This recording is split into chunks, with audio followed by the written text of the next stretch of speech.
Actually, taga Tuig, no, nagaani ko diri kay na ako'y ano po na ako ang 4 months no nakuhaan ko so diri nakalubong and then dala na lang po bisita nato kay nagpa-prepare pud ta sa mga libreng pa aron sa kaldo, libre merienda gikan ganinang buntag and then karon nag-resume na pud sila antud ugma no so ato na lang pong i-monitor ang ato ang mga kaigsuonan diri nga nagabisita para ma-check pud nato unsa pa ang dapat i-improve nato o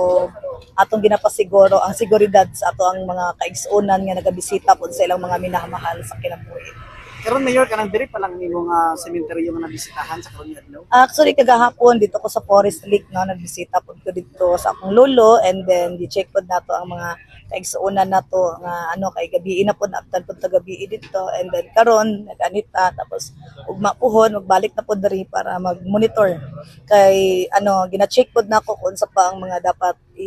ipangbutang nato diri para at least next puhon paningkamutan nato nga kana bitang pa sila pasilungan. Kay karon nga tuig ang atong gitarget nga mahuman ning mga dalan. So kung makita ninyo nga halos 80% na pasemento na nato hinay-hinay, tapos dito pagawas dito sa exit na atay patok dito nga gibutang para dili sila mataligsikan ug mainitan ang mga mobisita sa paggawas nila.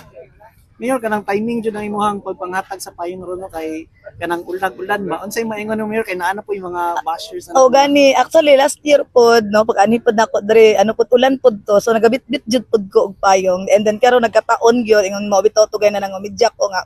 hoy ayaw ninyo i-misinterpret ha basig lainon na pod ninyo ang payong nga may nawong sa politician kay kato nga payo mga campaign materials to nga para unta sa December panghatag-hatag ba di ba so timing wala man na dayon so ingon ako sayang man ni ato na lang ning pangbitbiton daan sakay-sakay sa mga sakyanan so atong ginapanghatag labi na pud katong opening sa ato ang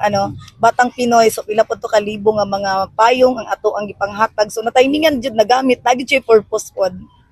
Unsay maingon ni mayor sa kanang di ba timing man jud tong isgutan karon kanang imong nawong sa payong mayor no katong ang mga nawong gud mo karon nga nagalapta sa social media nga ginabasa atong mga katawan. Actually matingala gani pud ko no kung ako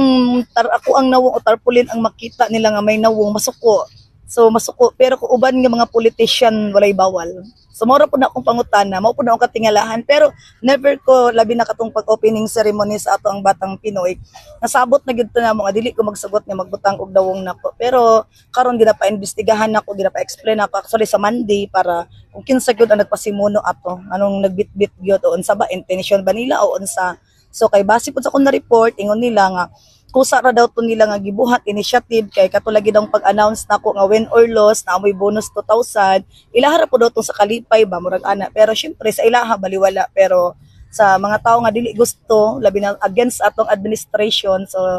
syempre mas ko murag tan-aw nila unya kana bitaon sa ilang kaano nga murag bitaw isip nila nga gigamit ang ang kwarta sa gobyerno para ipangbutang ang ako ang nawang. Actually kaning payong ipanghatag namo dili pud ni kwarta sa gobyerno among gigamit ha. Personal pud namo ni nga usa namo sa mong foundation para nagapanghatag magyud migikan pa sa una gyud. Okay, Mayor, ato ang panawagan o ato ang mensahe sa ato ang katawan ilabi na karon sa kalag-kalag.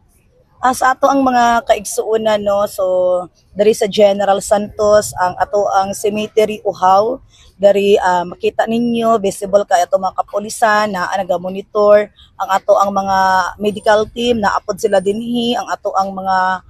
taga LGU family na apod sila so ang Bureau of Fire Protection na apod nakita nako so tanan nga mga empleyado nga kinahanglan nga magtabang dinhi so naa sila diri karon gipang assign nato para mo assist and then pasalamat ko sa tanan nga naga-volunteer karon no nga nagatabang sa mga traffic nato salamat kaayo og naalang ta dinhi makasiguro mo kung sa pwede nato ma-improve diri no nga para maging komportable ta sa pagbisita nato sa atong minamahal sa atong kinabuhi no so ato gining ginapa-improve og maayo at halos diri ginapabutangan pud nato og suga. And the next year, target na nato nga mabutangan og covered court nga para kung naa may mga lubong, naa sila mga pahuwayan, kung naa sila mga